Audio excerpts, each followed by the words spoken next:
Hello दोस्तों, कैसे हो आप सब लोग। मानता हूँ कि आप सब ठीक होंगे। तो दोस्तों, आज फिर लेकर आ गया हूँ सुपर योद्धा का न्यू एपिसोड। अंधकार महंत की बात पर छोटू ने बड़े ही शांत अंदाज में उससे कहा, आप गलत नहीं कह रही हैं। सिर्फ इसलिए कि मेरे अंदर कुछ ऐसी बातें हैं जो निशानी पूर्वज से मिलती हैं। केवल उस आधार पर यह कहना सही नहीं होगा कि मैं ही अगला सुपर योद्धा बनूंगा।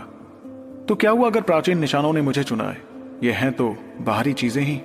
अगर हम अगले सुपर योद्धा का फैसला इस बात से करेंगे कि कौन कितनी ताकतवर बाहरी चीजें इकट्ठा कर पाता है, तो फिर इस हिसाब से तो प्लूटोनिया पर बहुत से सुपर योद्धा होने चाहिए।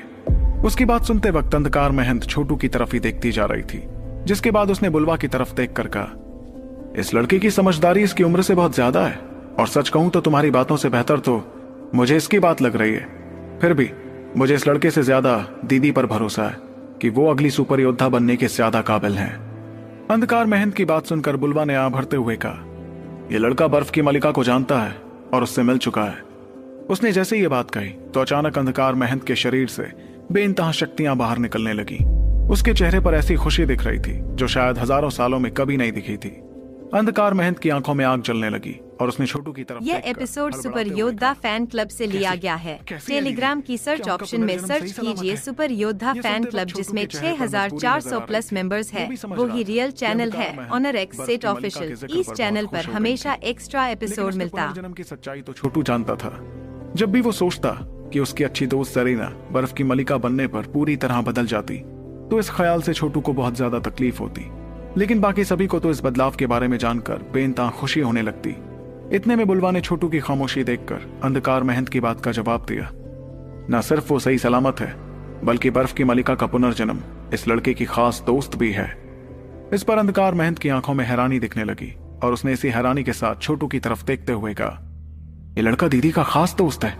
कमाल है, वो तो कभी किसी से बात तक नहीं करती थी और यहां वो किसी की इतनी अच्छी दोस्त बन गई। वहीं उसकी बात पर छोटू ने अपना सर हिलाते हुए कहा, ऐसा इसलिए क्योंकि मेरी दोस्त बर्फ की मलिका नहीं, जरीना है। इतने में अंधकार महंत ने कुछ सोचकर कहा, जरीना? अच्छा नाम है, लेकिन आज नहीं तो कल वो पूरी तरह बर्फ की मलिका में बदल ही जाएगी। इसलिए बेहतर यही होगा कि तुम अभी से उन्हें इस नाम से पुकारना छोड़ दो। खैर, अब इन बातों को छोड़ो और उस मुद्दे पर आओ जिस वजह से तुम लोग यहां आए हो।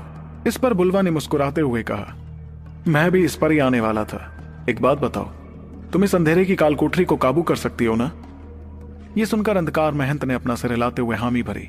उसकी काली आंखों में अजीब सी बेरहमी दिख रही थी, जिसके साथ उसने अपनी नजरें घुमाते हुए उस कालकोठरी को अच्छी तरह देखा। ऐसा करते ही उसने बुलवा से कहा, वैसे तो मैं अभी अभी जागी हूं, लेकिन इस जगह पर लाखों अंधेरे के